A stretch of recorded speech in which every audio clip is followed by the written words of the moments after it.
Stanley Kubrick directed the movie adaptation of The Shining. The Shining is a book made by Stephen King based on a hotel that Stephen King stayed at that he had nightmares about. Now, the hotel in real life is called the Stanley Hotel, which is pretty cool.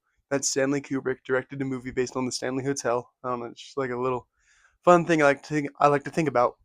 But basically, what I'm talking about is in the movie, the scary room is 231. Basically, what I'm talking about is in the movie, the scary room is 237. In the book, though, it's 217. Now, at first, I thought that was really stupid. I thought it was dumb. Like, I was like, what's the reason for the change? Like, it doesn't make sense. But I did some digging, and it turns out that the Stanley Hotel didn't want the movie to make the scary room 230 or 217 because the hotel they have is 217.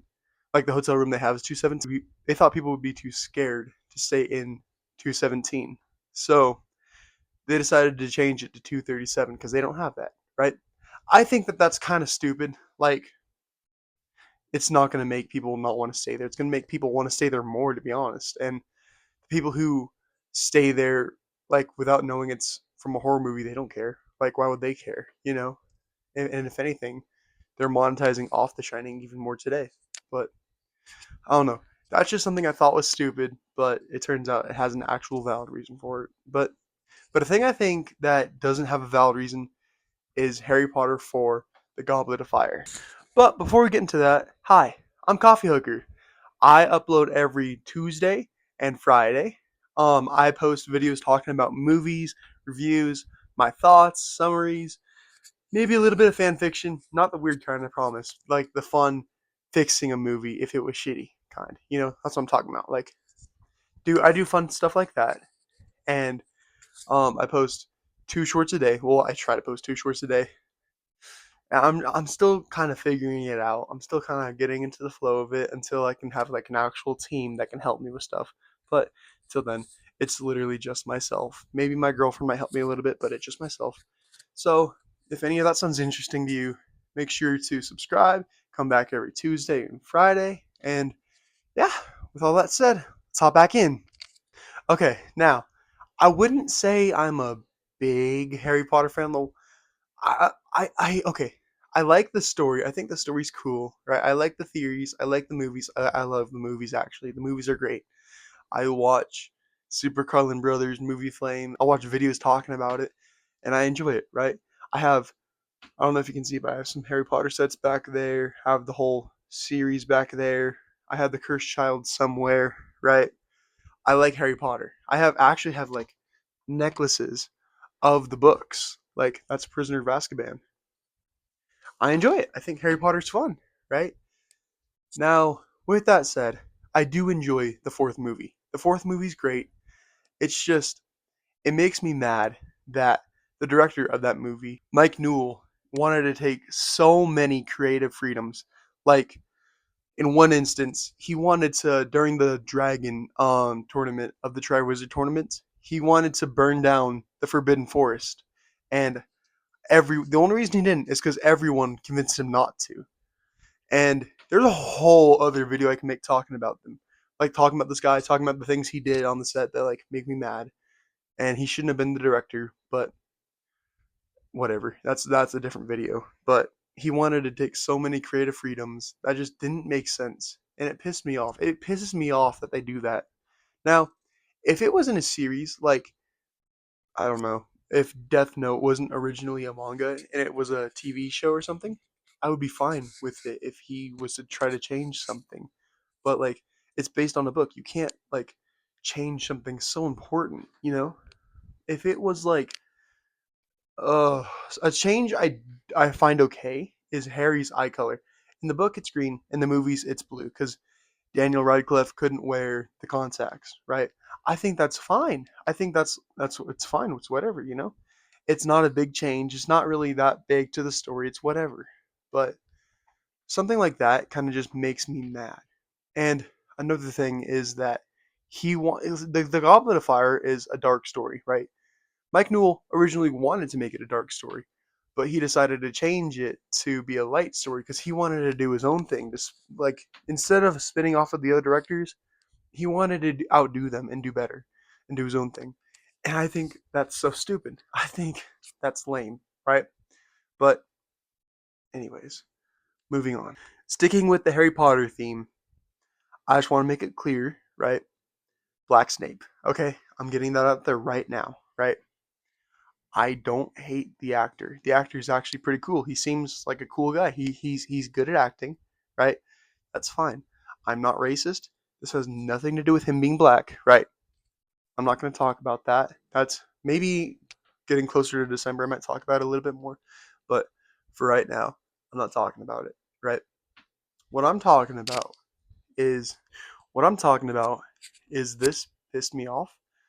Why make Snape black? Why?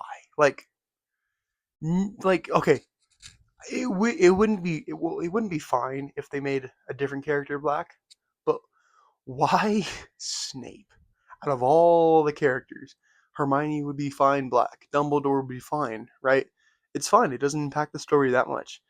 But like Snape, you chose Snape out of all people. Like that tells me that the executives at HBO Max don't actually care about the story. They didn't read it.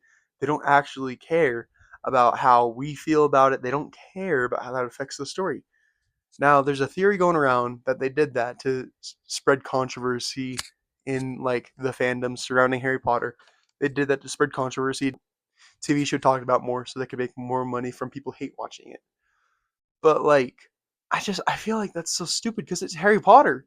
It was already going to get a lot anyways. So like, Harry Potter is probably the biggest IP. It's like right up there with like the Bible. Like, it was probably already going to get so much attention already. Like, you didn't need all this negative attention. It just pissed me off how they did it with the worst character too, because he is actively horrible. And I'm not going to talk about it, but there's other people you can watch talking about it. It's just that made me mad that they decided to not care about the story that much. Anyways, moving on. Now this also plays off of some race swapping too.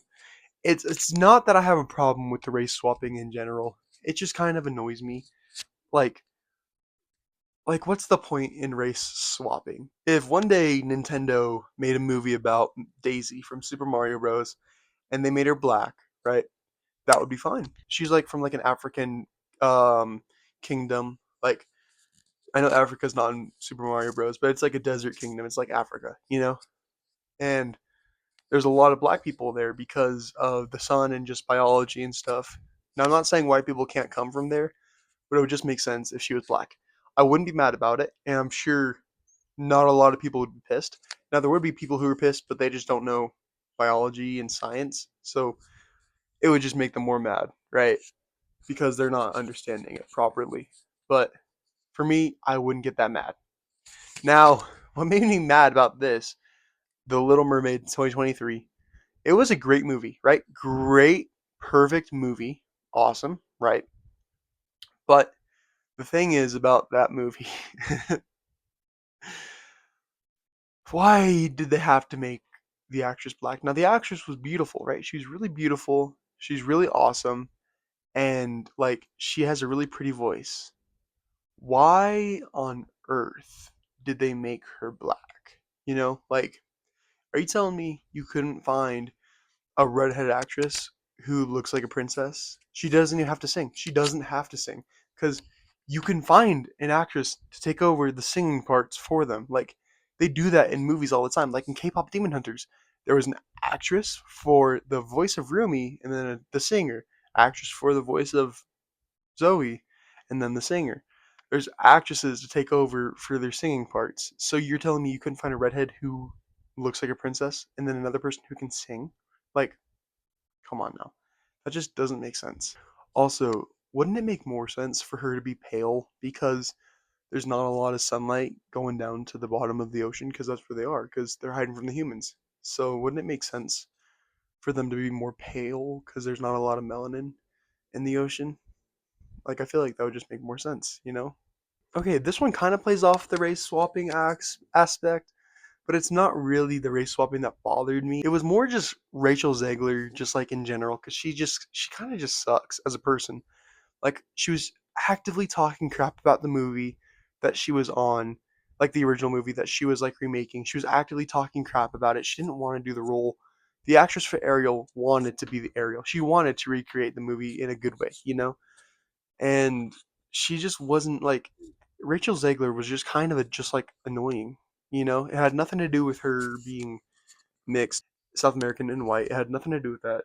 She was just a little bit annoying, you know? And I'm sure the movie would have done better if she was less annoying. Now, I do like the way that they made so Snow White in the movie, like the original movie, she's called Snow White because she's pale as snow, her skin. But in the movie, like the remake, the actress is half South American, and South Americans aren't really that pale, right? So you're telling me that she was named that because of her skin color? Now, the movie, they have her being named Snow White because she survived a snowstorm when she was a little baby, which I actually think is pretty creative and pretty cool, right?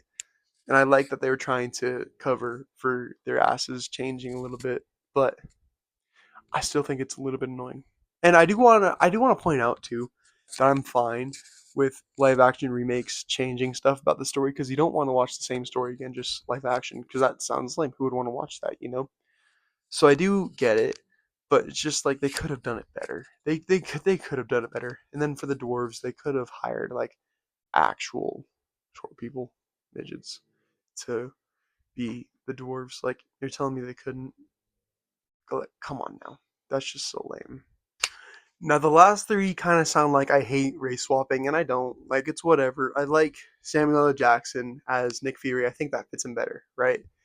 But um, that's not the point of my arguments. It's just like producers don't think it through. You know, when they make movies, they just don't think it through properly, and that kind of that's what annoys me, to be honest. But this one, this annoyance is probably one that like only I have. This just kind of pisses me off a little bit. I don't like how every single Marvel movie, the world is ending. That kind of just annoys me a little bit. Just because why does the world have to always be ending? Why can't we just have a movie where Kingpin is running for mayor or president and he wants to like try to take over the world, right? Like why can't we have that? Why does the world always have to be ending and there's always like a god level threat we have to take down? I get it's exciting, but like if you do that, then Endgame and Infinity War and the new Doomsday coming out, that's just going to be really peak, by the way. They don't feel as special. Like they don't feel as good because everything's like that. So what determines that this is going to be as bad as that? You know, like are you just going to make it universe collapsing? Like it just doesn't make sense to me.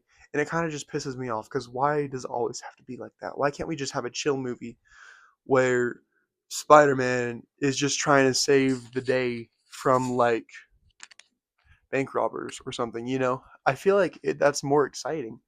Well, it's not as exciting, but it's like better. You know, it's still entertaining, but it just makes the bigger movies less special. Like for example, in the new Avengers, it was a great movie by the way. Great movie. I just didn't like how the world was ending because the dude became like the black void person thingy that he was. I don't really know the character, but he turned into that, and then he was like making everything shadows, and he was like world ending. I didn't like that. I thought that was kind of just like, bro, you couldn't build up to that. Like we couldn't just like have like three movies where he's like trying to fight it off, and then it eventually gets him. I feel like that would have been cooler, you know. But anyways, moving on. Okay, now, so I've talked a lot of negativity about movies, and I've talked a lot about how they piss me off recently, like how like stuff's been pissing me off. I want to end this video on a good note. Um, I did enjoy the Five Nights at Freddy's movies that came out, and the first one originally it did great, right? It did really great, but a lot of people's complaints were that the movie it wasn't as scary as they were expecting it to be, and I thought it was pretty scary. I thought it was pretty good, but they were complaining that it was more story focused rather than scary, right? And there wasn't enough story, if that made sense. Like, if that makes sense, there wasn't enough story in that it wasn't scary. And so I think that Scott, when he looked at the reviews, he decided to make it more scary, and he made the movie more focused on story.